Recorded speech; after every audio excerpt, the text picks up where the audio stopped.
Hey, everybody. Welcome back to another episode of Creative Table, our How to Become a Screenwriter series. And today we are talking about characters, writing strong ones, writing great ones. I'm joined today here with Chris, fellow writer, composer, voiceover artist extraordinaire. I myself am a screenwriter, in case you were wondering. If I wasn't, I don't think I'd be sitting here. But yeah, today we're talking about how to write strong characters and really dig into the meat and bones. And last time we talked about theme and conflict. And next time, to tie into character a little bit, we're going to be getting into dialogue specifics with that. And that'll be a lot of fun. I'm sure we'll have a script or two to go along with that. But today is a legwork kind of day. You got to have great characters before you can have great dialogue. Yep. So, but yeah, before we dig into it, Chris, thanks for joining me. We have 3 rules around here. Only 3. Only 3. It's pretty simple. We aren't asking for a lot. Rule number 1. If you learn anything about the art of screenwriting, you must subscribe. Number 2, if you learn anything about your screenplay or your writing, you must subscribe. And number 3, if you have any fun at all, you must subscribe. And paragraph 3, subsection A, says that if you subscribe for any reason at all, you also have to like the video. So that's right. Yep. And subsection B says that if you do none of these things, then we will send a guy. That's right. It's just in the terms of service. So yeah.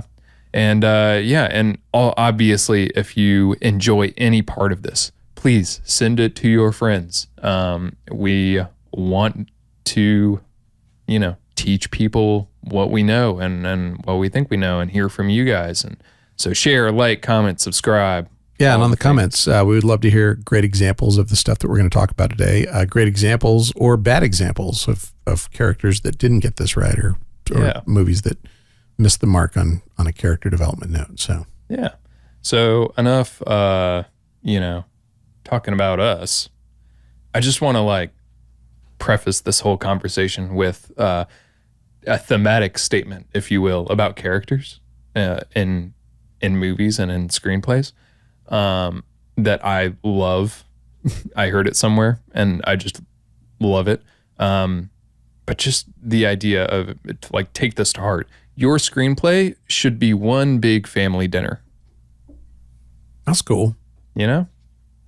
It should be, at its bare bones, it should be a bunch of characters sitting around the table at each other's throats. Or, yeah,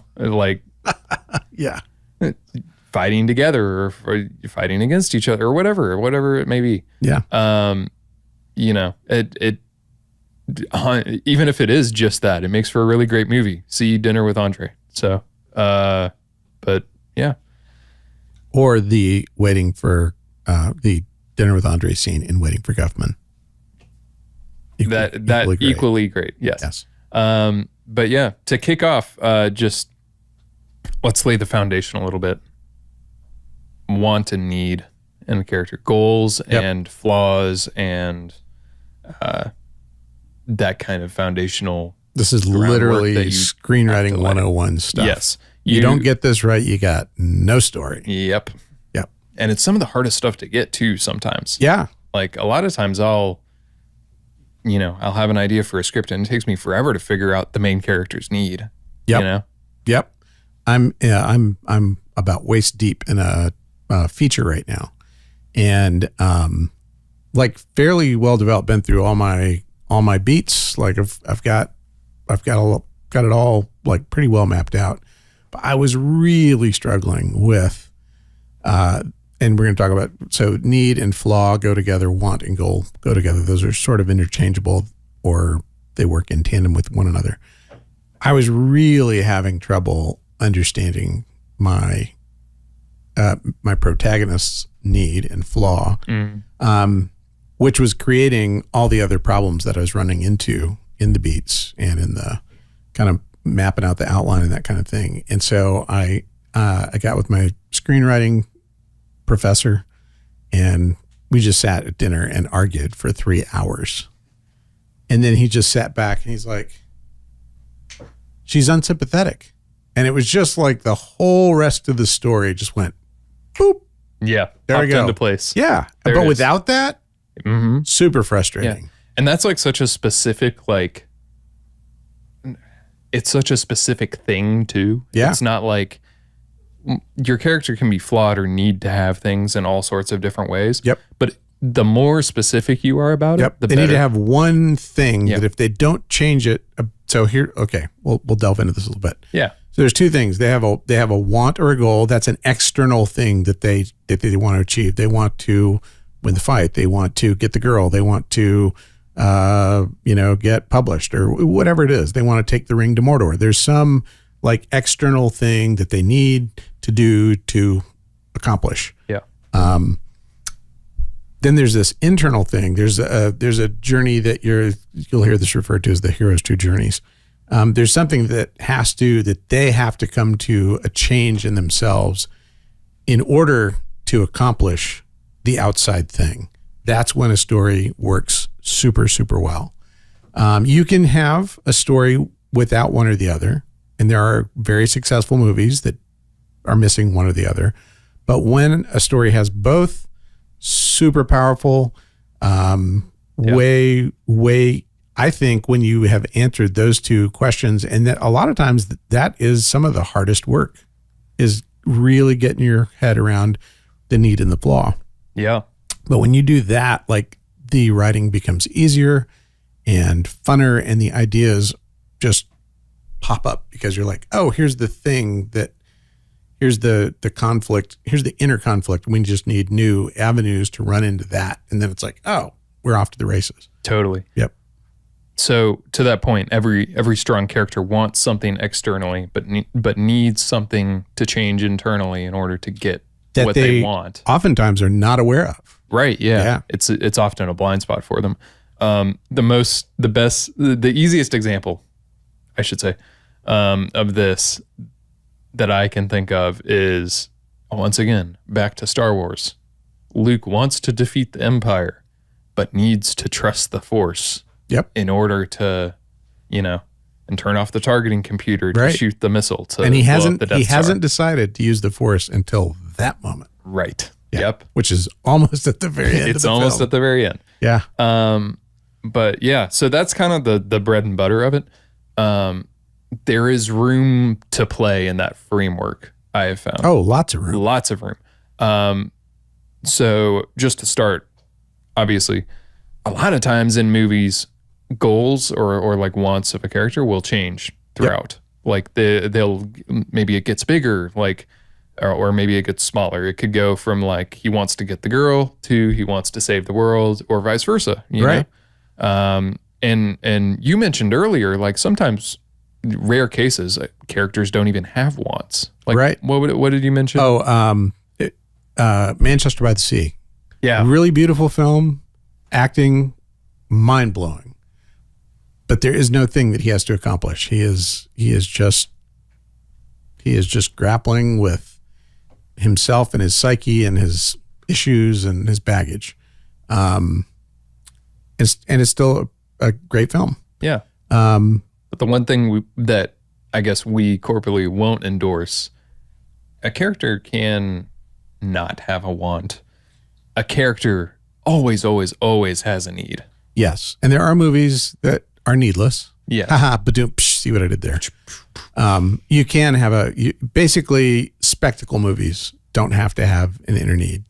Transformers. Shia LaBeouf doesn't need to learn anything. He doesn't need to become a different person. Yep. He got the girl in the beginning and he's hanging on to her through the whole thing. And then he's basically we have to stay alive. Like, okay, okay, cool. Yeah. But he doesn't, and nothing has to happen to his character in order to get to the end of the movie successfully. Yep. It's fine. It's a spectacle. We're there to see stuff blow up. And that's all good. It made lots of money. That's fine. But movies that do both, and I will say this, the ones with no want, so like Manchester by the Sea. Now there are going to be people who are into that, who are okay with watching a movie for that reason, to see just that, rich inner turmoil and, great conversation and character development. But like a lot of your average moviegoers are going to be like, boring. Yep. So, want keeps things interesting and need keeps things emotionally engaged. Great way to put it. Yeah. I mean, as far as, so like Manchester by the Sea is a good example of a goal or want not even being present. Goals shift all the time. The best example I can think of a want changing like midway through a movie, at the beginning of Whiplash, Andrew, Miles Teller's character, he wants to become the next great, musician, the next great drum player. But by the end, he just wants to get the respect of J.K. Simmons' character. Yep. That's a great example. And somewhere in between that goal changed. Right. And the second goal was a much higher peak to climb than the first one. But the first one is like much greater scale. Yeah. It's interesting how that works out. But yeah, as far as, so we have to have that baseline understanding. That's what makes character work in screenplays. I don't know if this is for this episode or another one, but do we want to talk about how the want/goal that feeds plot and the need/flaw? Oh yeah, we can hit on that. Feeds theme. Yeah. Yeah. I like that. This is how, so if you remember, I think that was episode 2 maybe. Yeah, 2 was story and plot, 3 was theme, yeah. So this is how all these things like start weaving together, where your characters and this is like when you start breaking this down, my appreciation for movies grew tremendously after I started taking screenwriting classes and studying it more. Because when you see a story that accomplishes all these goals, it is mind-blowing. And it's really, again, this is the hard stuff, I think.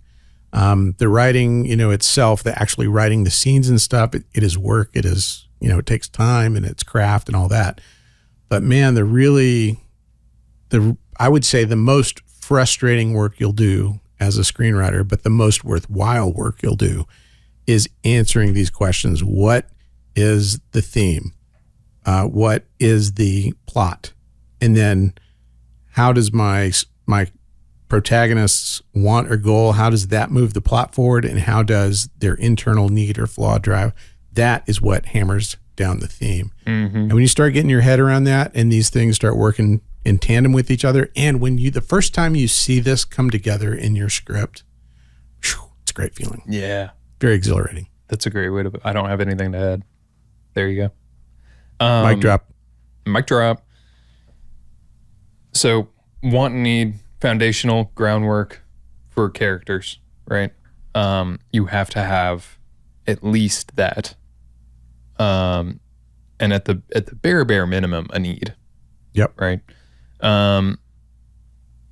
Now we get into like the fun part of laying the bricks on top of that foundational work and actually building characters, right? I'm going to bring up one example because I think it is maybe the best example of all these things working together. And it might be a movie you haven't seen. We didn't talk about this beforehand. Okay. And it's probably a movie many of our viewers have not seen. It's called Tootsie. Okay. I know Dustin Hoffman. It was made in the late 80s, early 90s, something like that. Phenomenal movie. I think he won, I think he was nominated or won an Oscar for it. Okay. The short version is he's a struggling actor. He's also like really a womanizer and misogynist and just kind of, he's a douchebag. Yeah. And he really needs a job. Like he really needs a job. So there is this soap opera that has a recurring role for a female character. And he's just like, dude, I got to find some work. So essentially he dresses up like a woman. Mm-hmm. He goes in, kills the audition. He becomes like the massive star of this show. So his want at the beginning is just so simple. He just wants a job. Yeah. It's not some giant, save the world thing. I need a job. So that's his want. His need is to become like a good man of character. Yeah. And so it's really funny. So as he is embracing this role as a woman, he starts to get treated the way that he treats women. And so he learns that lesson, and it's hilarious. And it's an excellent film. That's a great example. And it's way worth seeing, because you really clearly see how the want and the need and the plot and the theme and the character all wind into a very tight package that makes a really great experience. Yeah, that's great. So building up or starting to build characters a little bit, or starting to design them, I guess. So we have our foundational, we have our want and need, and we need to make sure that it ties into story and plot and theme, right? Yep. But want and need and like just those things on their own don't necessarily make a character interesting. For sure. Right? We have to give characters history. Where did they come from? What did they what did they do? We have to give them contradictions. Like everybody a little bit, just generally humans are a little bit hypocritical. Right. In some form or fashion. How are your characters hypocritical? Right. Blind spots. What do they see? What do they not see? What are they willfully ignorant of? What do they not understand?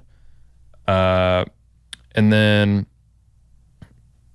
I guess so this is something else that I heard that has helped me a little bit, is that every character should have a rule or something you can count on them to do in any given situation. Yep. So we were talking beforehand, obviously, like the most straightforward example of this is Batman has a rule: do not kill. Yep. And obviously, like, that ties into the story, and the Joker exploits that rule for his own gain and all this.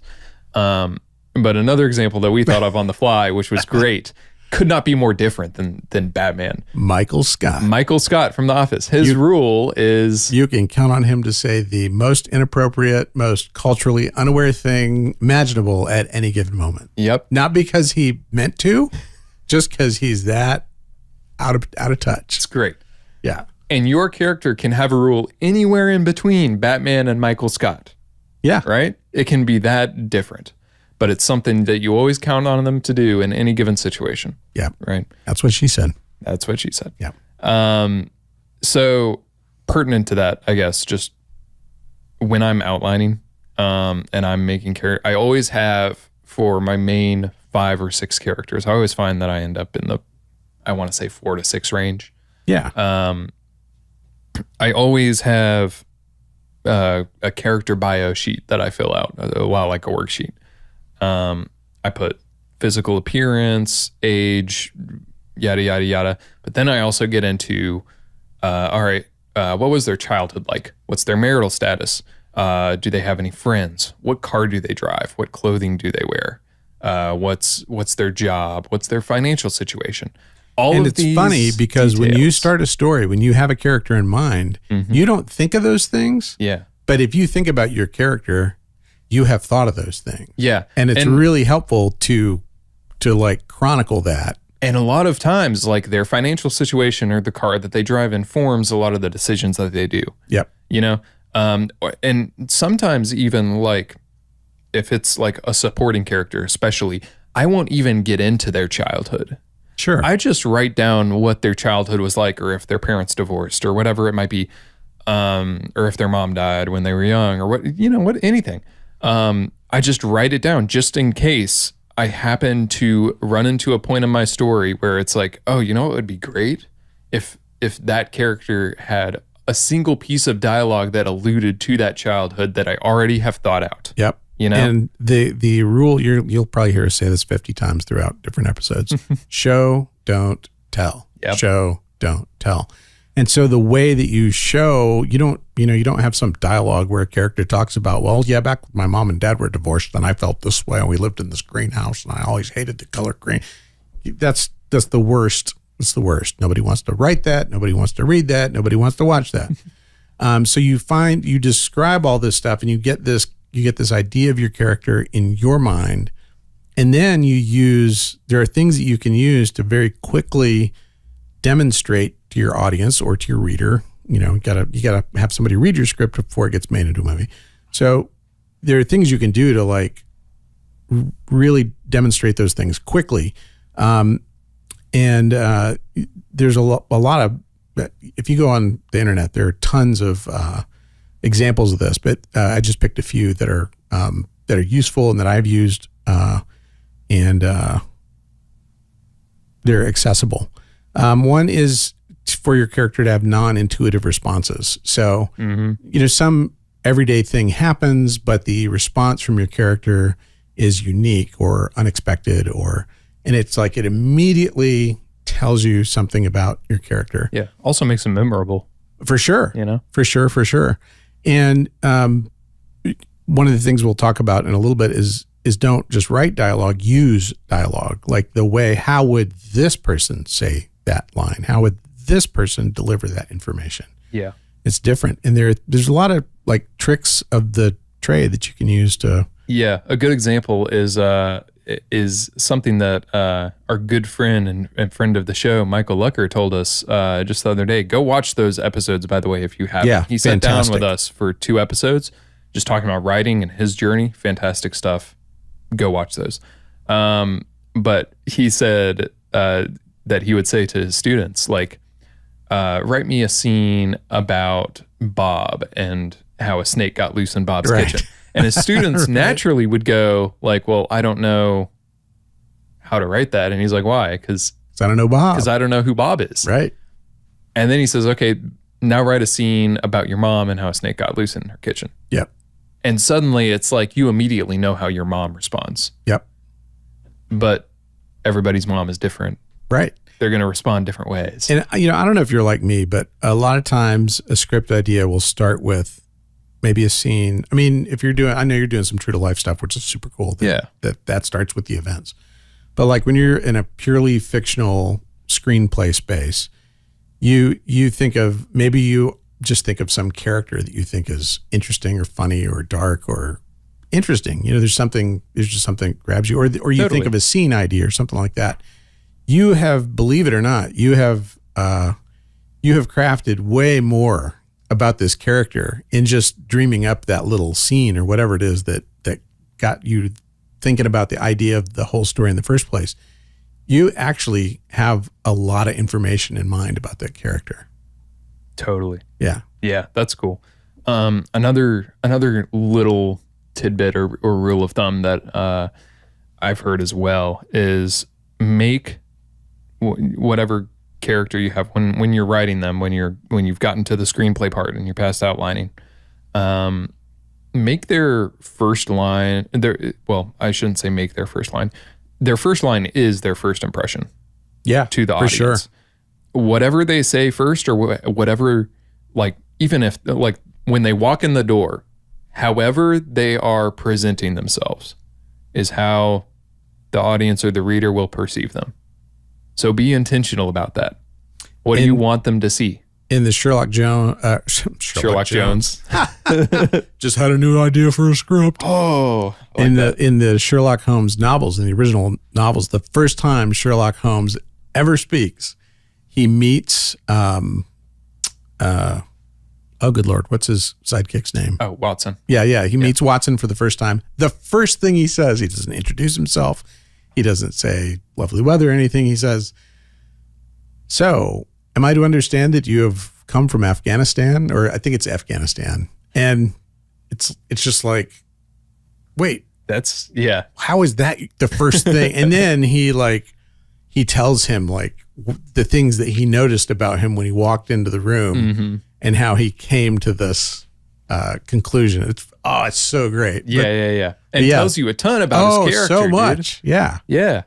It immediately invites a question. So that's a great way to, if the first thing that your character says makes your audience member go, well, why wait a minute, in the world would you say that? Yeah. What is that about?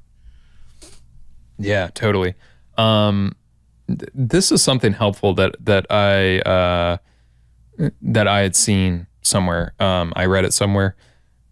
Is people tell you all the time, like writing books and whatever and everything. You always hear like write three-dimensional characters. Oh yeah. Just don't write flat characters. Write well-rounded three-dimensional characters. Yeah. What does that mean? It's so like I've never heard it defined. Yeah, anywhere. it's never defined. Right. You're just expected to know what makes a character three-dimensional. I found this definition of it, and it really, like, I love it. I'm listening. It's perfect. The three dimensions of the character. There are three aspects to think about, okay? Your three dimensions are three questions that you have to ask. What does your character always do in their public life when they are out in public? What do they always do in their personal life, in their relationships? Yep. And what do they always do in their private life when they are alone? If you have the answer to those three questions, and more importantly, if you see your character in those three situations, then they are a three-dimensional character. So I immediately thought of Walter White. Now, you had a 5-season show. This is a little different than writing a feature or whatever. Yeah, you have many more hours. But you see him a lot in all three of those settings. I had never thought of that And he could never before. act more differently in each of those. Wildly different. Yeah. Oh, that's incredible. Yeah. It's Heard it here first, folks, unless you didn't, in which case. That's right. Still good. You know what? I've got 3 more dimensions to share with you. And that would be, if you're still watching, subscribe, like, and share. Right. There you go. All right. And a 4th, hit the notification bell. I don't Yes. know if that's still a thing. I think it know. is. I Okay. think I, it's still haven't there. heard it in a while. So To tie this back to the beginning of the episode a little bit, when you understand your character's need, so as soon as I finally unlocked, after frustrating my professor for 3 hours, after we finally unlocked that my character's flaw was that she's unsympathetic, then it's like, oh, well, this is why the conflict with this person is so great, because that person is very sympathetic and it drives the protagonist nuts. And so then it also, like that one thing, it helps you know what you need in your other characters. Mm-hmm. You know what I'm saying? Yeah. So when you know what that thing is, you're like, oh, well, she has to run into obstacles that are based on, they're only obstacles because of their need or their flaw or whatever. So it tells you, it informs like, oh, I need some characters who do this. I need some situations in my plot and story where this happens. Yeah. For like a story like that, it's like way more, you can either have your unsympathetic character has to escape this life or death situation. Right. Or have put the unsympathetic character in a situation where she has to be sympathetic. Right.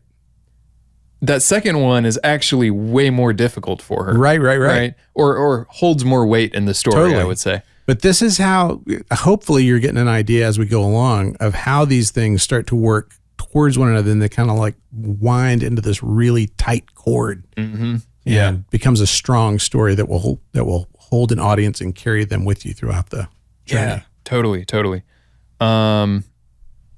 So I guess when it comes to, do we want to move on to, I want to talk a little bit about actually writing the character and giving actors who may read it a little bit of a playground to, like what to write and what not to write.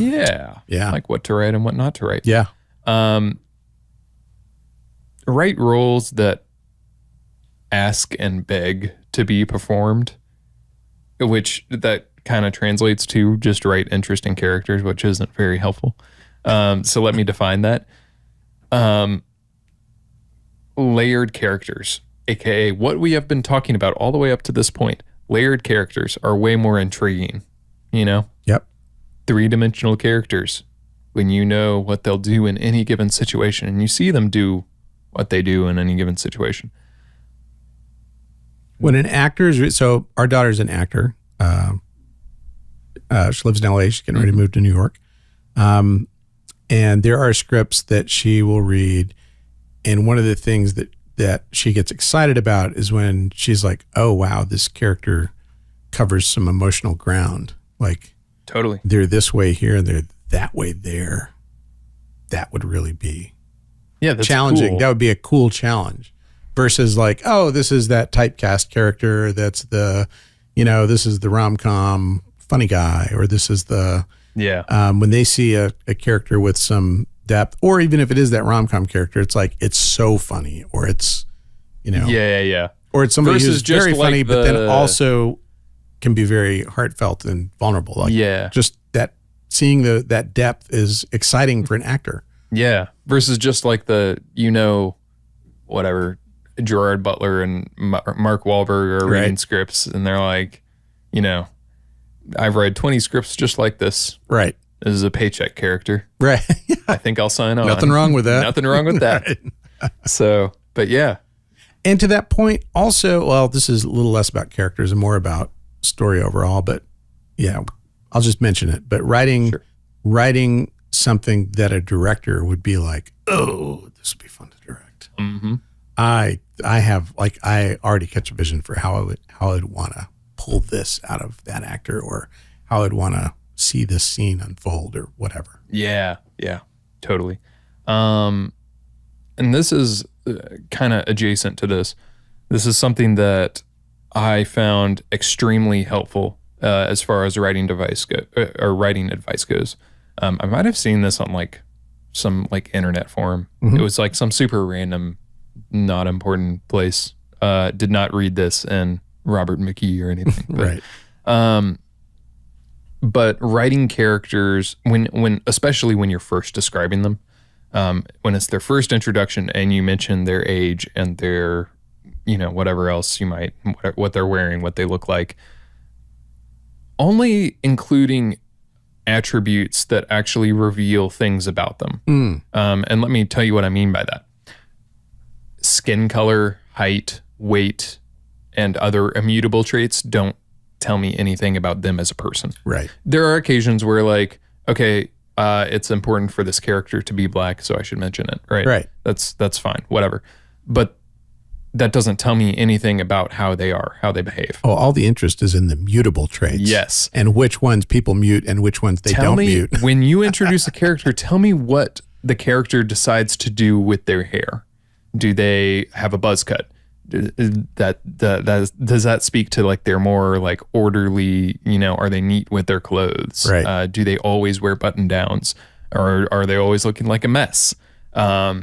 Do they, when they enter the room, do they have an RBF, or do they always have like really smiling eyes? Or are they Kramer in Seinfeld? He always makes some kind of like whack entrance. You can just count on it. Yeah, totally.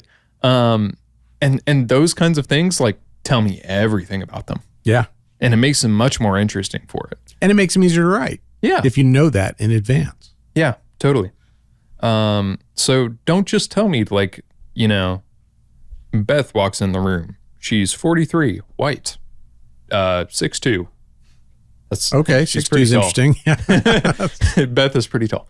But tell me like that, like, for example, we looked at No Country for Old Men. There's a character description in there. Just the like one scene character, little old lady who Javier Bardem talks to for a scene. Yep, in the rental office. Yeah, in the rental office. Specifically mentioned that she has a cast iron hairdo. Brilliant writing. So descriptive. It's 3 words. Yep. And it tells you that she spent a ton of time on her hair this morning, right, more than likely, and that she's like that kind of person. And she's unflappable. Yeah. Doesn't matter what you tell her. You're going to get the same answer, and that's that. It's so good. Another thing you can do is if you have an aspect of your character that you think is important, like maybe they're smart, and you don't do this for every character in your story because it will be fatiguing, and it will also be really hard to write, and it'll be hard to make these characters interact. But pick a few characters. Sometimes an easy way to help the audience or the reader get an immediate impression of who they are is take some attribute and like pick the strongest version of it. So, maybe they're smart. Well, what if they're genius? What if they're crazy smart, or what if they're hyper specifically smart in this one area and like really out to lunch on most things, So you can take this, you can take an idea like smart, and you can really punch that up in a number of ways. Like my protagonist in the feature I'm working on, She is a math genius and completely socially unaware and awkward. So that's better. That's a much funner and easier character to write than she's smart. Yeah. You know, she's just generally gets A minuses. Right. So things like kind versus nice. Yeah. You know, so you could have a nice guy, and there's ways to to kind of make that nice guy, that General Milk Toast paper bag vanilla nice guy, that can be a kind of character unto itself. But maybe you maybe have a guy who's just like, hey, he's a really nice guy, but maybe he's like deeply kind. That's a different, like, you can learn a lot more about him very quickly by seeing him do something that's deeply kind, that you just know that that's not some one-off. That's just a kind of a baked in part of his character. Yeah. Or evil versus mean. Like in Mean Girls, the girls are like, they establish very quickly that they are beyond mean. Yeah. Like they're extraordinarily mean. So try and pick some aspect of your characters and like punch them up to make that more known more quickly. Yeah. A great example of this that I just thought of on the fly. Me and my wife are rewatching our way through Friends. Say what you will about Friends, it has great characters. It has great characters. The characters are so great. And to the point of what we're talking about, like each of them has like an aspect of themselves that is just like ratcheted way up. They have some quirk that's on 12. Yes. Yeah. And it's so brilliant. So like Joey, most massive womanizer in existence. Right. And also just like the most happy-go-lucky. So happy-go-lucky, just a little bit dumb. Right. Chandler cannot stop making puns ever. Right. And it's like the most annoying thing. It's super neurotic. Yeah. And it's just, and Monica is the most OCD, has to keep things clean kind of person. Ross has to be right all the time. Yep. Phoebe. She is your wild card, man. Wild card, will say the most out of pocket character you've ever met. She's amazing. She's probably my favorite. Yeah. And then who am I missing? Help me out. I'm missing somebody. Rachel. Oh yeah. Jennifer Aniston. Yeah. She's like just a tad self-centered. To like you can just notice it. Yeah, just a little bit. And maybe she's the one that doesn't have like anything real like punchy. She could be the most selfish girl on earth. She isn't. Right. So that's like a really good like contrast there. Yeah. But that's a great example. But yeah, I love Friends. So do I. I will be the first to admit it. Fight me in the comments. Tell me why you hate Friends. Anyway, so. Oh, I will mention one other kind of wiki tool for deep and rapid character development is I called it dissonance of self-awareness. So it's like, well, here's what this person is telling themselves, but it's immediately obvious to everyone around him and the viewer that no. And the two examples were Walter White. He says through all 5 seasons until the end, and he finally cops to it. He says, I'm just doing this for my family, because I'm, need to take care of my family. After I'm gone. Yeah. And that just gets less and less and less and less and less and less true as the series goes. And the other one is Cersei Lannister, if you're a Game of Thrones fan. She kind of, in her mind, she's the rightful ruler of that whole 7 kingdoms. But like, it's obvious that whatever power she has is stolen, cajoled, like arranged. Like she is just a power trip. There's nothing legitimate about her at all. Yeah. So things like that, where there's this real tension between how your character sees themselves and how they are.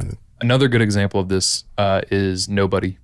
Oh, with, Bob Odenkirk. Yeah. Yeah. Go watch that if you haven't already. A surprising amount of people have not seen it. It came out a few years ago. It's so good. But the whole movie, he's trying to convince himself and his wife that he left his past behind and he's a family man now. Right. And his past just keeps coming back. and He just has to keep rising to the occasion. Rising to the occasion. Right. And by the end, he eventually they get to a point where like there's a new harmony there where he is the family man and the natural born hitman badass that he always was. Right. But he's constantly like those two things are butting heads the whole movie. Yeah. It's great. And it is great. Yeah.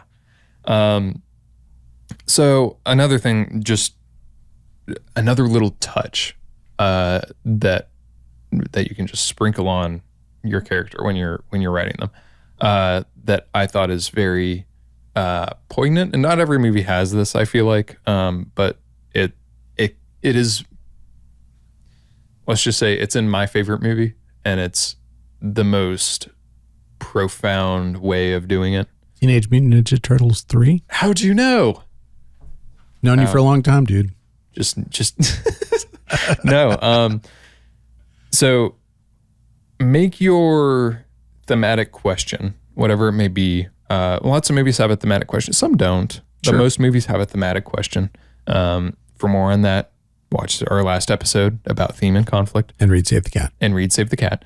But have your thematic question challenge the protagonist or the hero to answer it, right? Answer it directly. That's when it's at its most powerful. So to put this, to put some meat on the bone, Arrival is my favorite movie of all time. Amy Adams, Jeremy Renner. It's amazing. The thematic question is, if you could see the future, would you do anything differently? And Amy Adams is forced to directly answer that question at the end of the movie. And it's fantastic. Yeah. The other one just that a little immediately touch sprang to mind is Neo.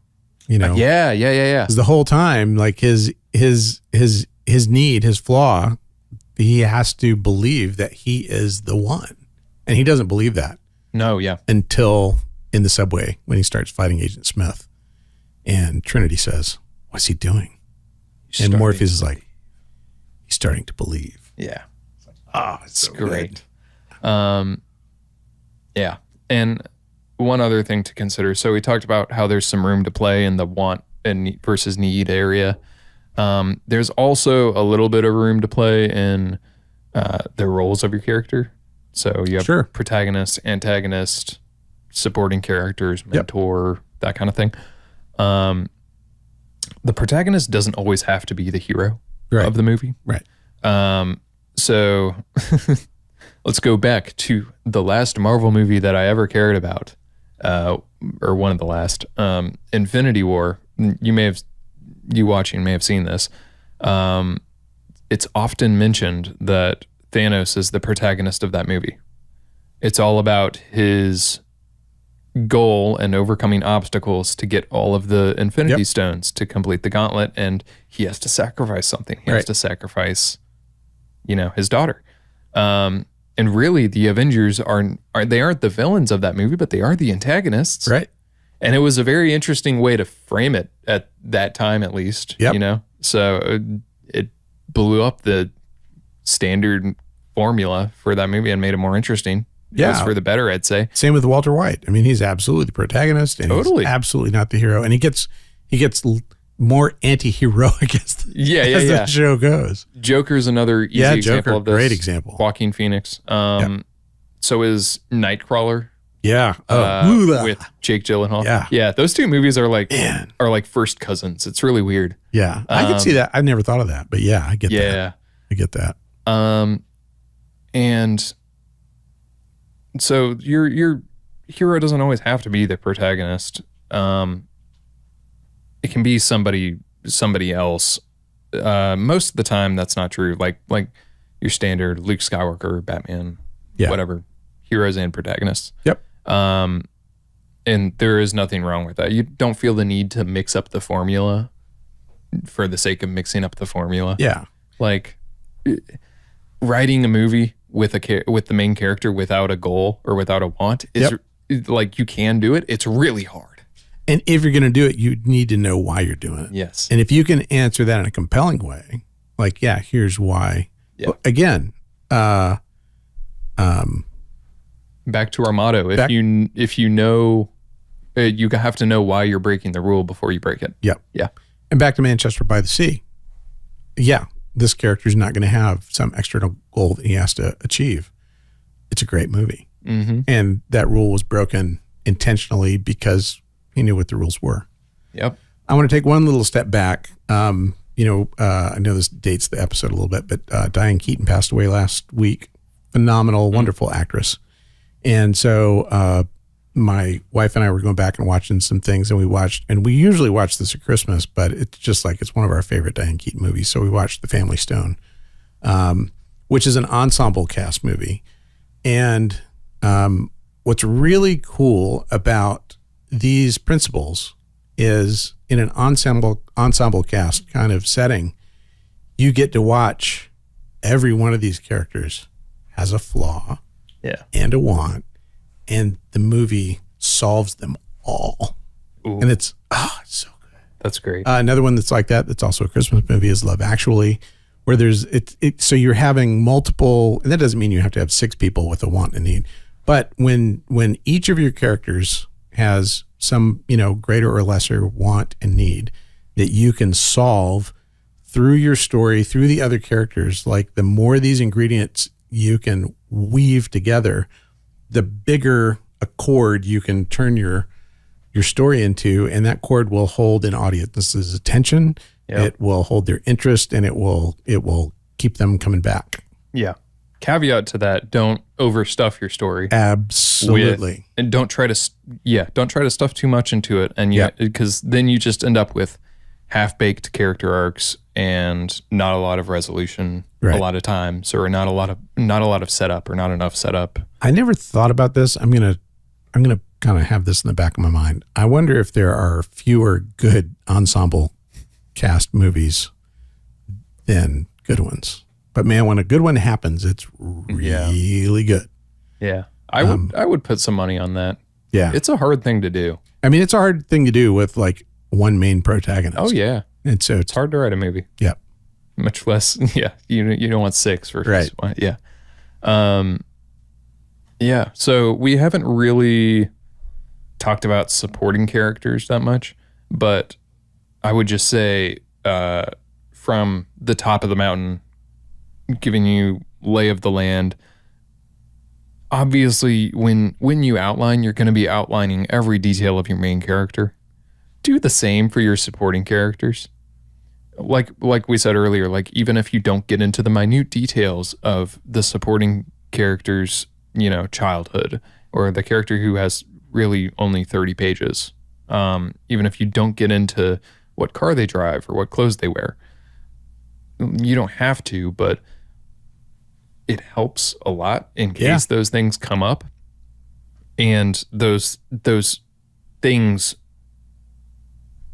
inform you a lot about how they act and how they behave and what they do, more so than if you were just shooting from the hip. It's always been helpful in my experience.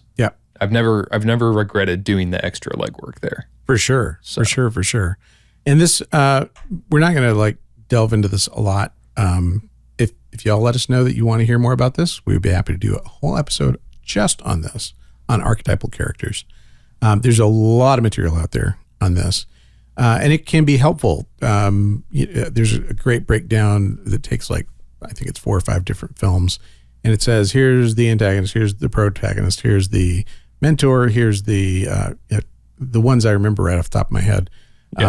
So a lot of stories benefit from having a protagonist, antagonist, mentor, true believer. So like in Star Wars, the hero is Luke Skywalker, the antagonist is Darth Vader, the mentor obviously is Obi-Wan Kenobi. Mm-hmm. It can be a father, it can be a boss, it can be a friend.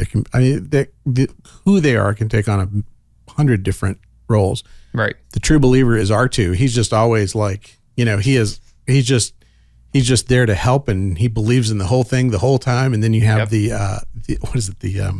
good-hearted skeptic, that's C-3PO. Yeah, I was going to say the naysayer. The naysayer, that's C-3PO. Then you got this sarcastic sidekick, that's Han. Mm-hmm. So there's a pretty broad cast of archetypal characters that go into that you'll find in a lot of stories, and that can be really helpful. And if you think that would be worth an episode, because it is a whole discussion unto itself. Oh yeah, for sure. And if that's something you'd like to hear more about, let us know, and we'll do an episode just for you. Absolutely. Apart from that, that's kind of just about everything I got. What about you? No, I think we've covered it pretty well. Think we've covered it? Yeah. All right. So go out there and write that screenplay. Yeah. Get out there. And if you're still here, you should perhaps like the video, because I'm sure by this point, if you stuck around for this long, you must have had a little bit of fun. Maybe learned a tidbit or two. Yeah. Maybe just generally about screenwriting, or maybe about your script. Yeah. So consider subscribing. Consider sharing with your other writer friends. And we will see you here next time, as always.